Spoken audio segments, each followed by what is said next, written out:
but there is being some pushback.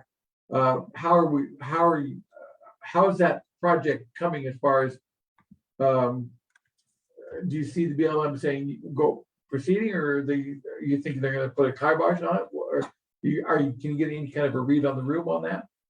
A lot of this, it comes down to the science, the data, not so much the feelings, right? And the data with that basin shows that any of our activity in that basin is going to only affect that basin. It's not going to extend beyond that basin. There's a bunch of some wildlife concerns and things like that, and those will not be adversely impacted. In fact, part of that process requires us to do some habitat improvements for some of the species that have concerns. And in the unlikely event we do adversely impact any existing water users, we have to make them whole. We have to provide them with water as part of that too, right? And so really comes down to, what does the science indicate?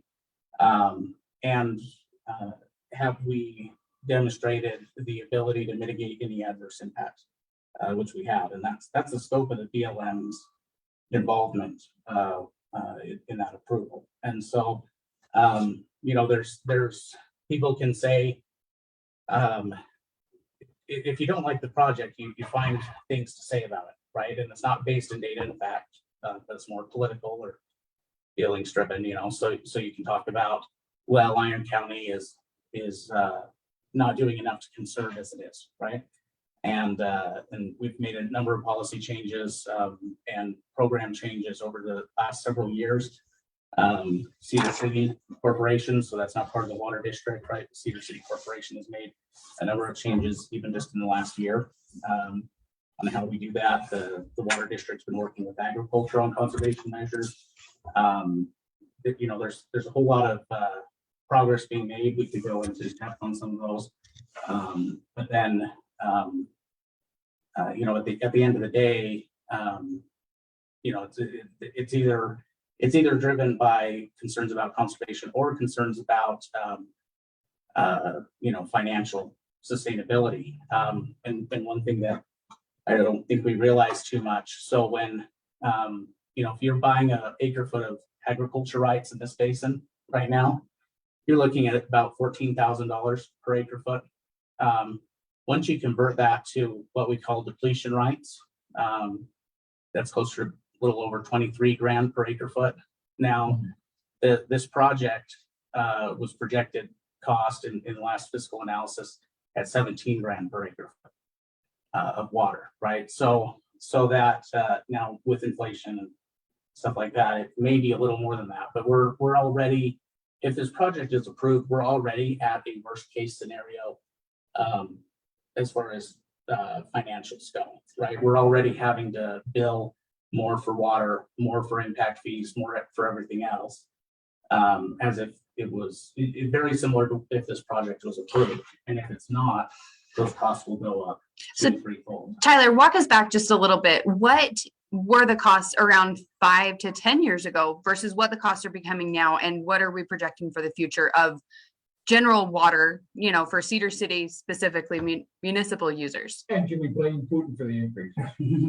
Yes, let's do that. So, for example, for single family home, okay, if you were going to pay a water fee, now there's a difference between a water acquisition fee and a water impact fee. Right? That impact fee is more the building of the infrastructure, everything else.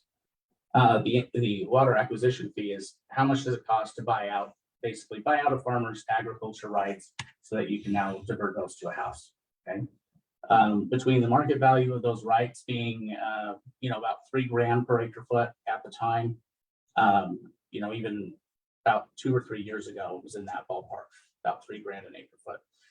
And now we're in $14,000 to 20 something. 400% increase. Yeah, and then, but on top of that, the city's policy didn't accurately reflect the amount of water people used at the tap, right? So we were only assessing about a half an acre foot per home, but a lot of our single family homes, the kind of average use there is closer to 0.91, And if you convert that to completion rights, it's like 1.3. So it's, you know, more than twice what we have been billing in the past. So can users see an increase in this next fiscal year, again, starting in July, for the water usage that we're going to be experiencing? Right, yeah, so there's the usage component and there's the new construction component, right?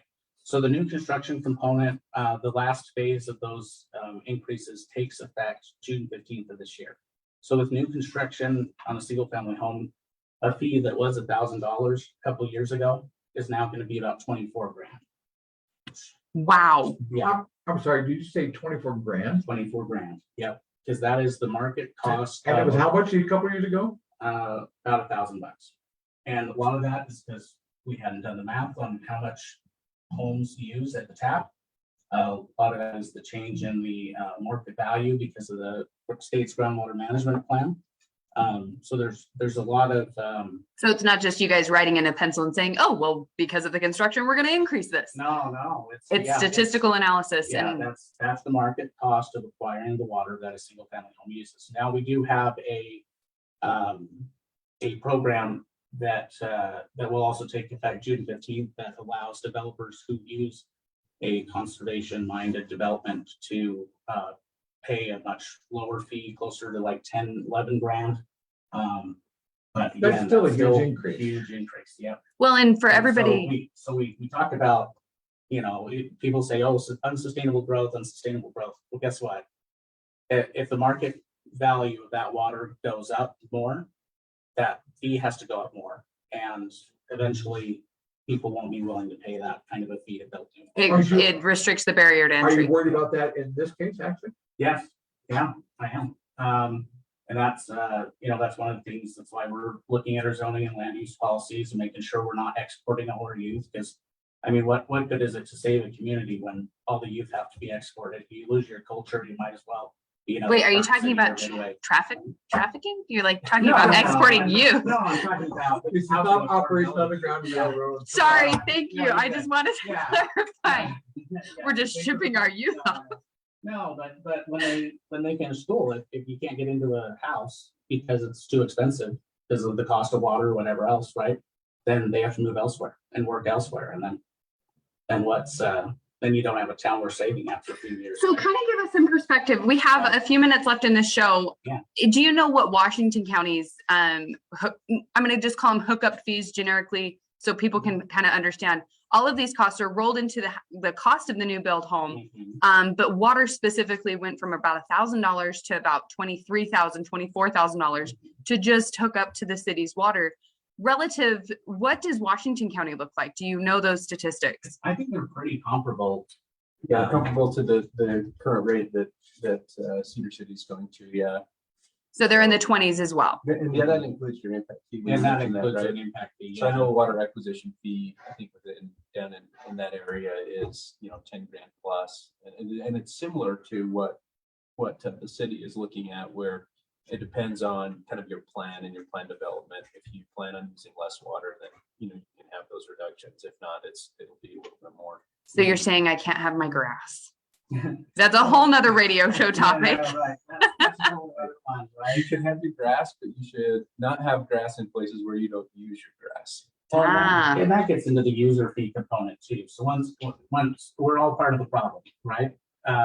So we're not saying you can't have grass, but we're saying, that those historical calculations, how we normally figure what people are going to use in their house, we figure you're going to have about a 3,000 square foot lawn and water that appropriately, right? Right. And that's the cheap water, and that'll still remain cheap. It's the once you're overwatering or you have a huge lawn, and we have just a little bit over half of our residential users using over that 20,000 gallons a month in the summer.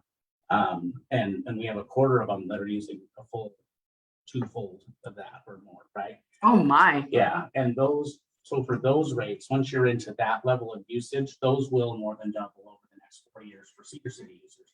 The Conservancy district already has a pretty Aggressive. a good tiered system that discourages that. It's just that the city's catching up on our policy a little bit. If I can add too, though, I mean, that there is some of this doom and gloom of what your fees and rates and what we've been doing, I do want to mention that we have done a good job. Here in Iron County, we've done a good job as far as what water we conserve.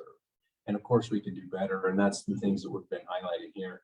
But I do want to mention that there was a report that came out in 2019 from the state that shared among all the counties where we were at. And in Iron County, in Cedar City, Cedar Valley, we were the 4th best county in the state. And that's among all the counties. You have Salt Lake County that's, all asphalt and concrete jungle, all that. You're not watering any of that. And per capita, we're 4th best. So we're up against Salt Lake and Provo and some of those areas that have a lot of apartments and things that way. And we've done a good job. So you got to feel pretty good about that. So do you think the projects that are being looked at, do you think they're going to come to pass? I mean,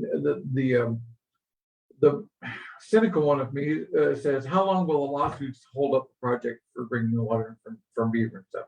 Because they're going to come, aren't they? It's really interesting Yeah. because we just did an interview with Paul on the YouTube channel of what's really happening in Southern Utah. And that interview should be published in the next couple of days. And we go through the nitty gritty of what's going on with the Wawa Valley and the water coming through from Beaver County into Iron County and what that project does look like. And is it going to happen or is it going to not? Well, it's been approved for 4 years. Yeah, the water rights have been approved and we are going through right now with the NEPA process. Do we expect that there will be litigation of NEPA, of course? And similar to the water rights, we expect it will prevail there as well. Like Tyler was mentioning, there are a lot of emotions and there's always a lot of emotions involved with water.